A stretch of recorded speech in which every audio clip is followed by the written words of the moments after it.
Greetings, fellow gamers. This is Kevin, the random Asian guy, not Thai mind you, located somewhere in Australia, developing the game otherwise known as Dead Monarchy. That's right, any real-world events related to this game are in fact purely coincidental. So without further ado, let's take a deep dive into the combat of Dead Monarchy. I will also be highlighting the new features that were not existent in the previous pre-alpha footage that I posted up a couple weeks ago.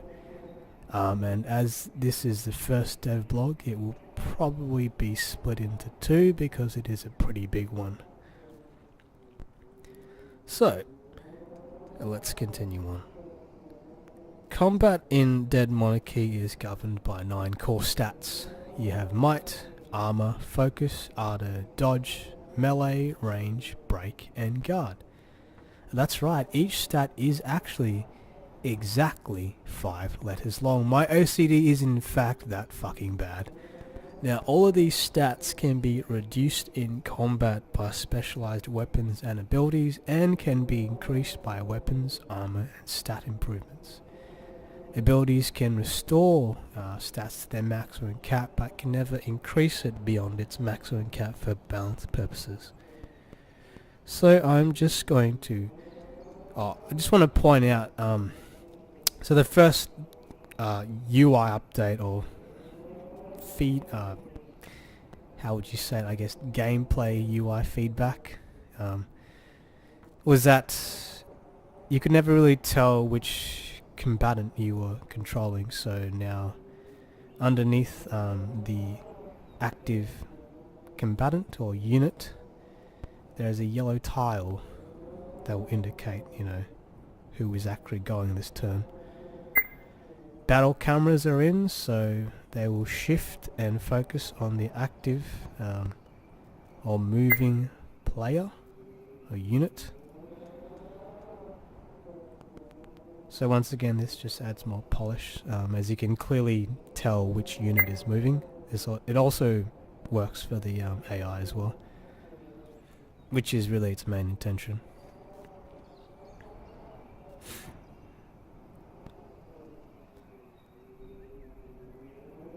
And yes, I know the walking animations are shit, like they literally look like they are walking with a shit in their pants, but that's something that I'm also looking into. So anyway, let's move this guy into position and let's start explaining. So, Might is both your health and the primary factor in determining damage. Once your Might has reached 0, you are dead, and the lower your Might is, the less damage you'll do. And Armor is the other factor in determining damage to your Might. So you can see in this case that my human footman has 100 might and the undead warrior has 50 armor. So 100 minus 50 is 50, and the amount of might or health the undead warrior has is 40. So because 50 is greater than 40, I will end up killing it, provided that I actually hit it rather than it blocking. The mouse cursors are also in.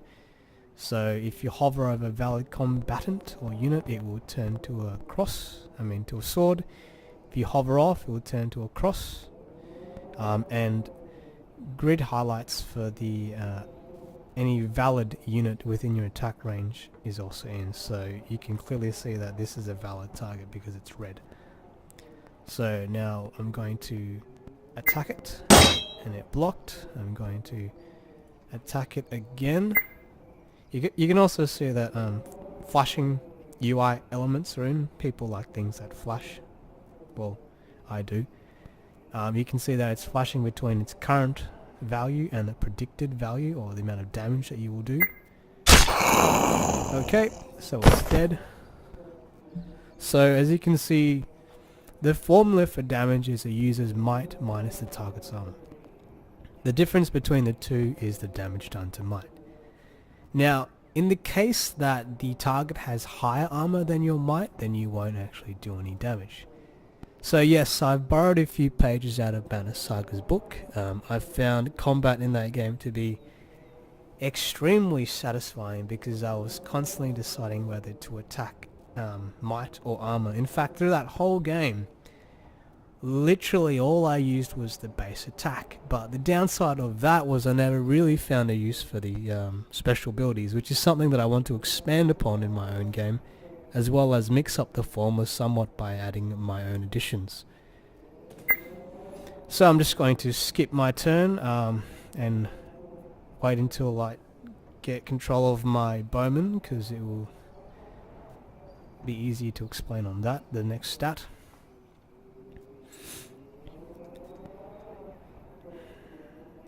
So, focus is a resource pool for conventional combat abilities, whether it be melee or ranged. With a higher focus on increasing your focus stat, you will be able to perform more special abilities in combat, as opposed to just being, say, a proficient head basher if you only invested in might for pure damage.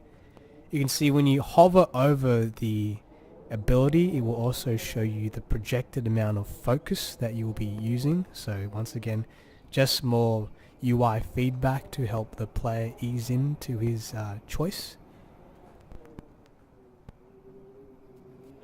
So if I fire a shot off, you can also see that any valid target has a red tile. You can also activate your base attack by clicking on a combatant. Now, what I haven't done yet is implemented a way to determine, or a way to show the player that the, said unit is in attack range without displaying the attack range first. So what I'm going to be doing is implementing like a change in the mouse cursor, so that when you hover over a unit, it will change to a sword, and then you'll see, oh, okay, this unit is available for shooting an arrow at. So you can click to attack, and you can fire an arrow off. Anyway, moving on. So Ardor functions similar to focus in that it is a resource pool for unconventional combat abilities, but it also functions as your morale mechanic in combat. So when your Ardor reaches 0, the unit will have a significantly reduced chance to hit. Now, Ardor also increases and decreases based on outcomes in combat. For example, landing a killing blow on a unit will increase your Ardor. Now, within the undead context, so the undead don't actually have any Ardor because they're not affected by it. I forgot to mention that Ardor also increases your chance to critically hit. So what that means is, while the undead can't run away in fear, they can't also land any critical hits. And I'm still debating about whether or not units should actually run away, or they should just stick to a significantly reduced chance to hit. Anyway, moving on. So dodge, as the name implies, is a resource pool for dodge related abilities. It also determines the percentage for you to counterattack, and light armor will give bonuses to dodge, and so the higher quality your light armor is, the more your dodge stat will increase. And dodge also determines movement range in combat, so you might have noticed that the bowman will actually be able to move a lot further than the footman, because heavy armor will also reduce your chance to dodge, and therefore reducing your chance to hit, or get hit, I should say. Attack of opportunity is also in. You might have seen that the archer just shot at someone. What happened then was that this guy moved out of the archer's range and he got a free shot. Now, I'm still determining whether or not that this should be a passive ability or an active ability for the combatant, kind of like Overwatch in XCOM, because it is somewhat OP or unbalanced, in that if any of these guys moved out, then this bowman could potentially get shots on all of them. It's probably something that I would move towards an ability, but attack of opportunity in melee functions similar to Battle Brothers or Age of Decadence.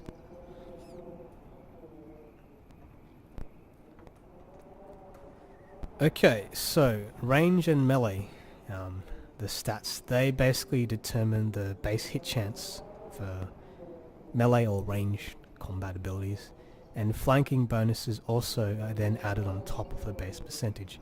So if you attack from the left or right, you get a bonus 10%. If you try to flank from the back, you get 25%. So this will probably be a good showcase of the attack of opportunity. Previously you could just flank around the back, but now you've kind of got to factor in the fact that all these units also have attack of opportunity. So let's say I'm going to go for a cheap shot around the side. I'm going to have to deal with its attack of opportunity. Now because it missed, I can move to the side and attack, but if I got hit, then I wouldn't be able to move. I would just stay in that cell.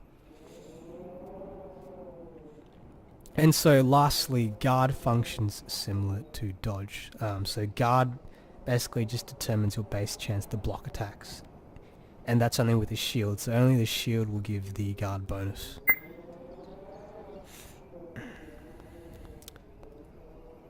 So we'll just focus on whittling these enemies down. I probably won't kill them all, just because this video is getting a little bit longer, but I will just showcase a little bit more of the combat. I'll probably show off another situation of attack of opportunity if I can. Here we are, this should be a good one. So attack of opportunity also works on multiple combatants. So in this case, honestly, this guy's pretty fucked, because if the turn order was set up in a way that this undead warrior attacked first and then this guy attacked afterwards, he'd basically get double flanked. So I suppose when you're setting up the party composition, you'd kind of want to create a party with dodge stats that are stacked in your favor, or stacked in a way that allow you to somewhat determine your turn order. By the way, I'm also working on speeding up animations and a way to display turn orders. I don't think I'm going to go with the bar and portraits kind of Wasteland style or Battle Brothers style, because I find that in this game, when there's lots of combatants on the screen, you kind of want to know exactly where they want to go. So I'm thinking of just displaying a turn order above their head as opposed to portraits, because with portraits, you know, you can only display a limited amount of portraits because you only have a limited amount of space. And if you implement like a button on the right hand side of the turn order bar, and you keep clicking and you keep seeing which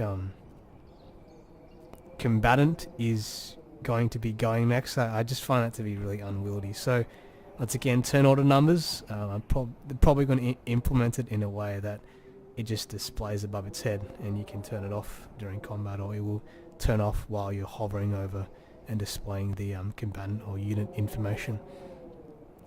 So anyway, I'll just show you a quick case of a double attack of opportunity. So moving in, so I block and then I get hit. So because I get hit, I still have to stay in that cell. Anyway, that's all for today's video. Hopefully that makes a bit more sense. I've gone over all the 9 core stats, shown you guys a few new improvements. Still working, as I said, still working on animation, speeding up animations, and still there's a little bit more polish I need to do. The size of these user interface elements need to be reduced as well. The portraits, once again, are not finalized. I'm looking into a way to display the models. And the text as well is a little bit blurry, so all of those will be fixed in due time as well. And hopefully, if everything goes well, I'll be pushing out a combat demo towards the end of September. But anyway, there will be more information to come. Thanks for watching, guys.